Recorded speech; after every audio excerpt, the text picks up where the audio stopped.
started, I guess. But yeah, I'm very thankful that I'm getting to actually sit down and talk to you. We did meet very briefly at that protest, and it was a great experience for me. And I really am glad that we are here and able to talk. And I'm really glad to hear it was a good experience Yes, for it was you, great. you know, and I'm happy for the opportunity to, you know, talk to young people and a student, you know, and because you said it's for a class, right? Yeah, the interviews for a class. I was at the protest out of my own volition with my friends as well, and the reason I wanted to interview you was not only my friend has your contact info and actually had reached out to you because I asked them to see if we could work something out. But yeah, I emailed you anyways because that's how I have to do it, just to make sure I could get a hold of you. But yes, so you know some of my friends as well. You have met them. You have met them in town after the protests, they said. Yeah, I don't know.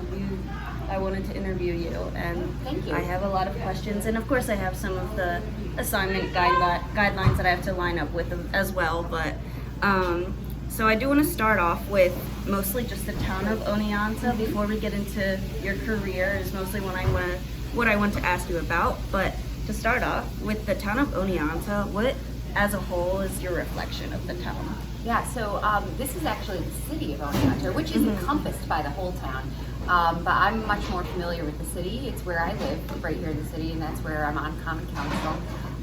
And I've lived here since I was a college student myself, and my impression is that it has a really nice small town feel in a lot of ways, you know, and you know, I can go places and I always see people that I recognize, you know, and there's connections that I have with various organizations and groups, and you know, over time they end up, you know, crossing over, you know, and connecting, and that's one of the things that I really love about this place. Yeah, I really like that. I do feel that it's a very close-knit community, and I was a transfer student here to Oneonta, so it was a big transition from a school that I did love. It actually closed down, so I didn't want it. Yeah, it's fine. I didn't exactly need to.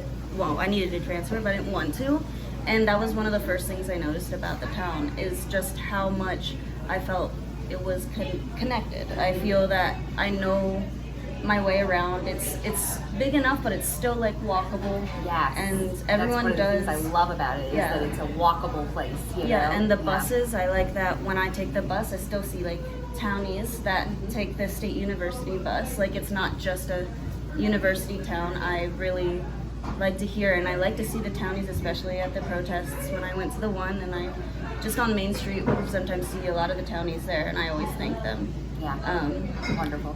Yeah, but yes, I agree. It's a very close-knit community and city, and I really like the town of Oneonta.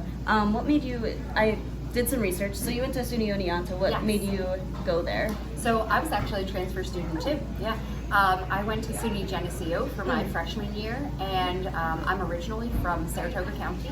Oh yeah. And I wanted to be closer to my home, and after my first year of college, I just needed something that was a different fit. You know, SUNY Geneseo is a great school, but SUNY Oneonta ended up being the best fit for me. Yeah. And I transferred here for my sophomore year and finished up my time here, and I loved the education that I got at SUNY That's Oneonta. awesome. That's great. I'm loving the education too. I really am. What was your major? Psychology with a minor in religious studies. That's really cool. Thanks. What was that like for you? I personally found like the experience of my major as a psychology major, I loved everything that I learned in there, and I was really able to explore so many of my interests. But then also with the religious studies minor, it helped me really dive into some more specific, you know, topics that I had interest in, and also find some synergy between all of those ideas. Yes, yeah. What are some of your favorite local spots or businesses in town? Oh, well, this happens to be one of them, the Latte Lounge. I'm often here. I really like getting falafel bowls across the street at the Food Mart. And some other places. I spend a lot of time at the Unitarian Universalist Society of Oneonta on Ford Avenue. What's that? That's the church that I belong to. Okay, yeah. And I'm around a lot of places. There's Social Eats on the East End. I think we have just a really great variety of local places for people to hang out and have fun. Yeah, and so speaking of those local places, not only at those local places, but like what activities in town do you do, whether it be at those places or something that you coordinated, whether it be a protest or just a gathering of people Yeah. and to talk? I don't know. So, and I've been involved in activism all of my life. Even when I was a child, through college and throughout my adult life. One of the biggest things that I've done here is help establish the Otsego Pride Alliance. And that started from, the first Pride Fest event that we did in 2017, and has now grown into a 501c3 organization that is thriving and continuing to grow. Yes, yeah, I have definitely followed them on Instagram too, Awesome. and ever since that protest, I feel I've connected more with the town, and I'm liking it. It's a good thing, yes. So you said you moved here for school, and you wanted to stay close to home. Was like that a big thing? Was staying close to where you felt comfortable, or? Yeah, so I wanted to be able to visit my family easier, and Geneseo was quite a distance. And Where is that? So Geneseo is near Rochester, Okay. but it's it's very rural, and I think what I found here was just a place where like we talked about, it's walkable. I could walk out my door and go to a lot of different places, get on the bus and Yeah. go to a mall. Things like that were more readily available, and I think that's just more of the kind of community that I was looking to be in. Yeah, that's perfect. Yeah.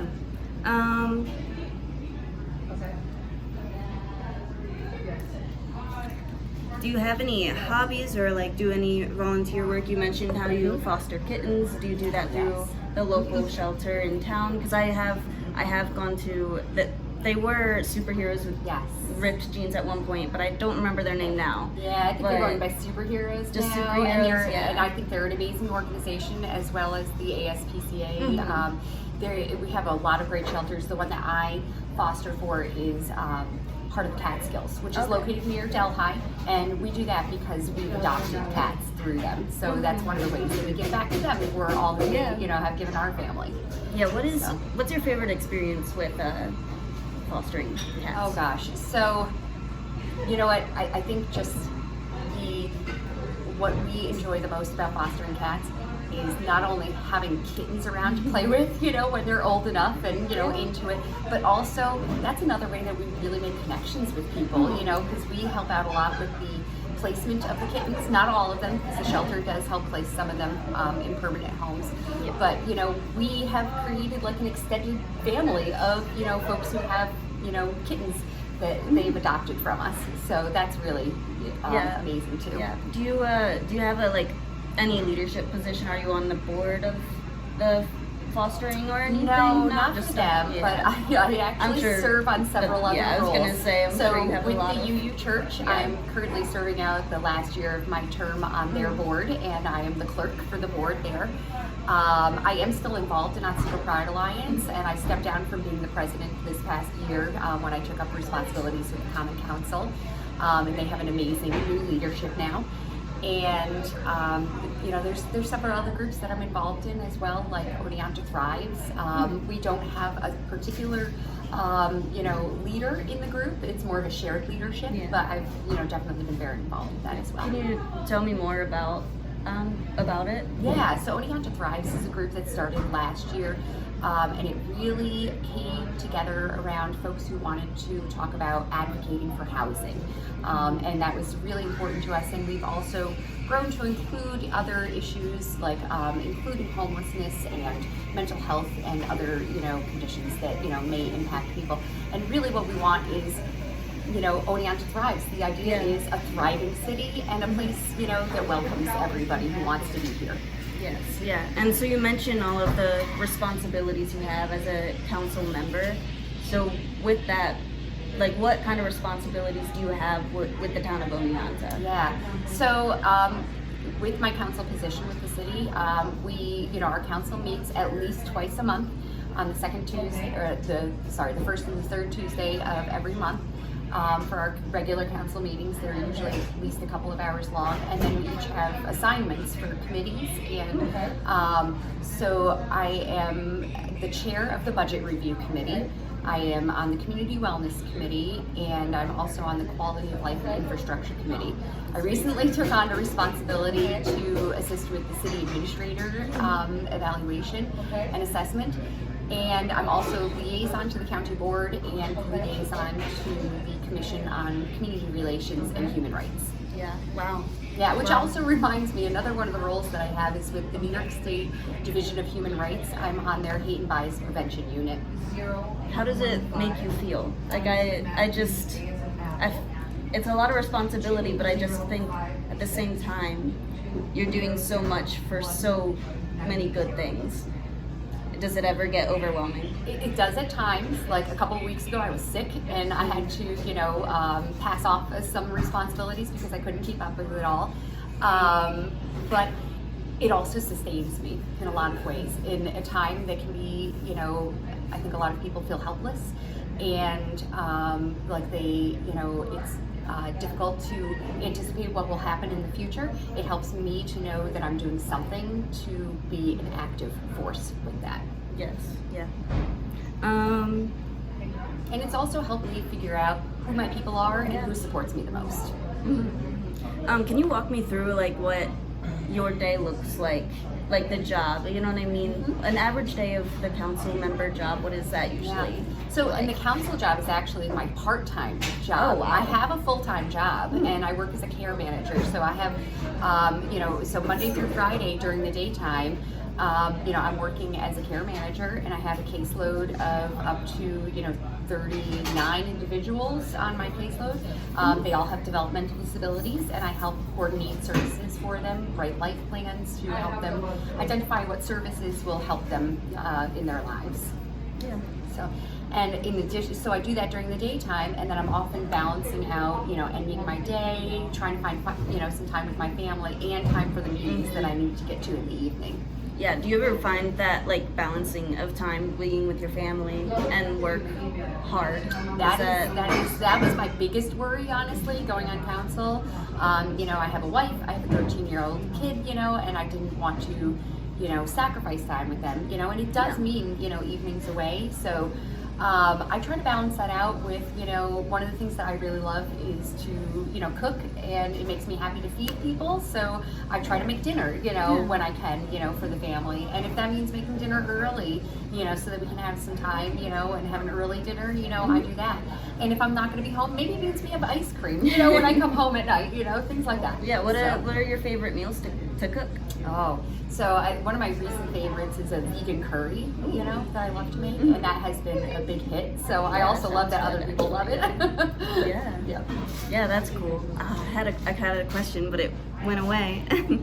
I remember it.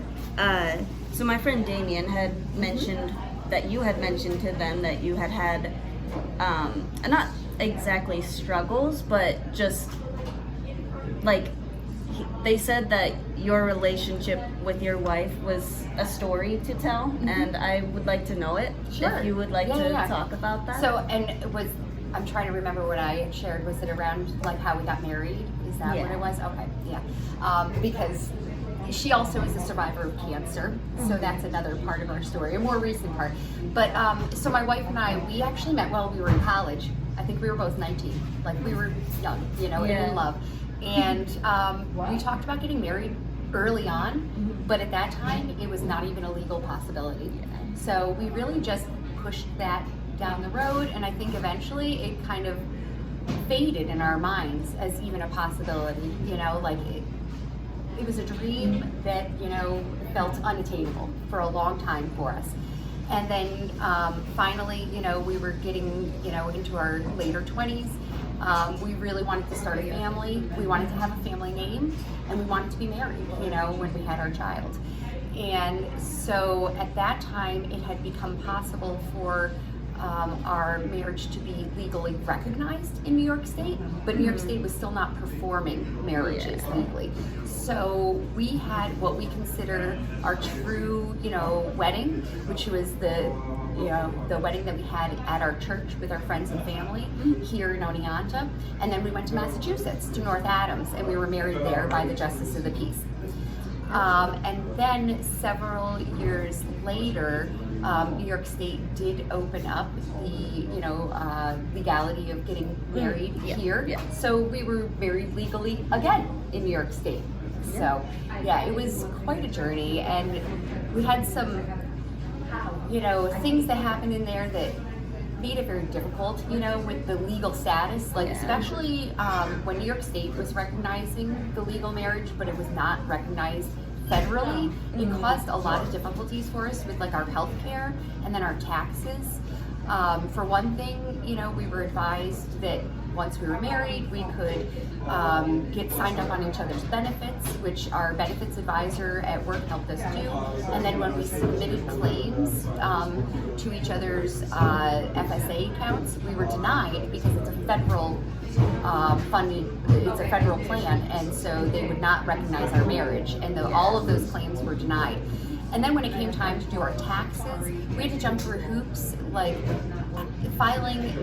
even filing, but creating a federal tax form that looked like it was joint to base the state tax form on, and then deleting that and filing federally separately, and it was just a very confusing, process to go through with that. It's a systemic injustice, and it created a different method that we had to do our taxes than anybody else who was married. Yep, that's crazy, and it makes sense, unfortunately, in this world. But is there any other kind of discrimination that you have gotten because of your relationship that you're comfortable sharing? I mean, I think most of what we would say is, what people would describe as microaggression, kind of the everyday kind of things that you hear and you get used to it, but just wear you down after time. No, that's so true. And they add up, and they can affect someone's mental health very badly, for sure.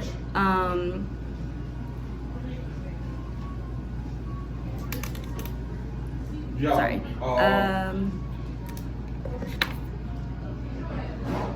How much is the total What is price? your favorite aspect of your job?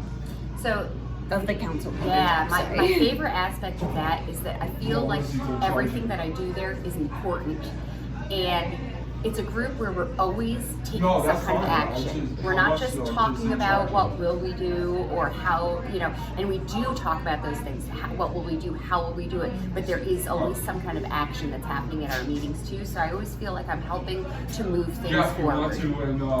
That's awesome. And I want to add to that and just say, I've been politically active for a while now, and it's just a huge change from the power I feel like you hold when you actually do act on what you feel and believe in. It's power. It just is. And it's not that, even though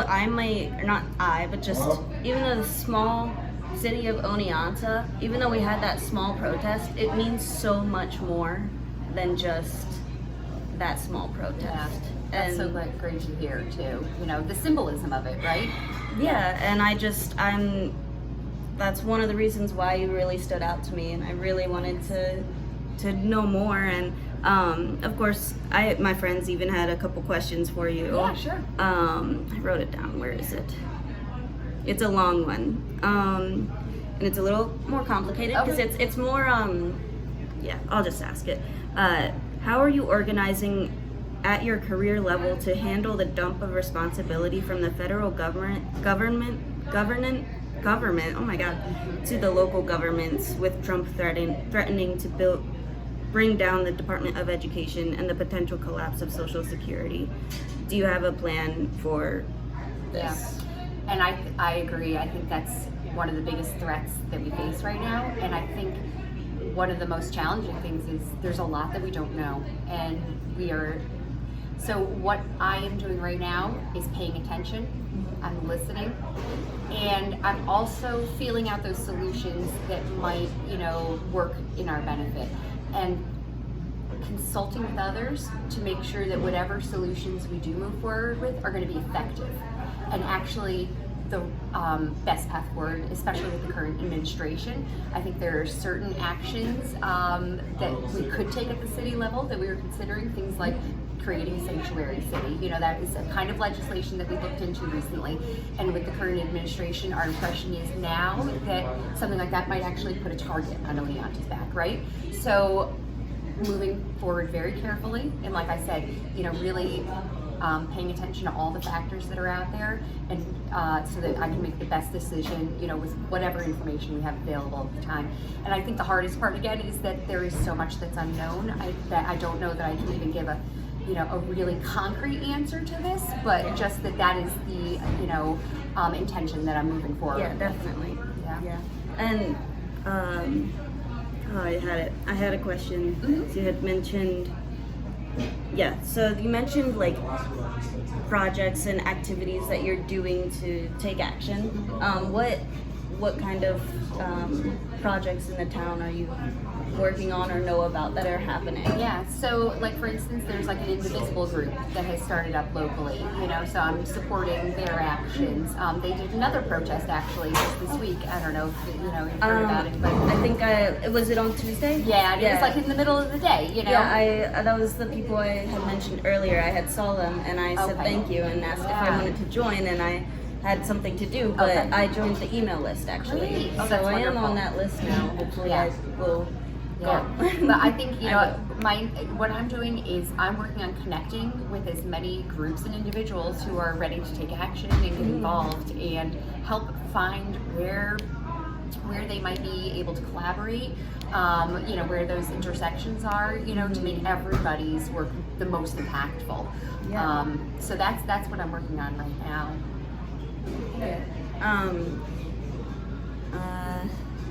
Okay. This is kind of a little random, I guess, Okay. but it's not a personal question. It's just it's random. Do you know the mayor, Mark Derneck? Drenik, yep. Drenik? I wasn't sure how to say it. I don't know. My boyfriend he's doing his internship through him. Yeah, and I just wanted to know how you think the mayor's doing his job, I guess, because everything I've heard from my boyfriend, everything I've heard that Mark is doing, I like to hear everything that my boyfriend says that Mark, like he wants, like he's campaigning for students to stay in Oneonta, and that's a big thing. And I don't know, what do you think do you think he's doing a really good job? And Yeah, I think that the priorities he set are ones that are very important for Oneonta. And I also, as somebody who was a former student who decided to stay here, I'm also very supportive of, the idea of making it more welcoming to students who, want to stay in Oneonta.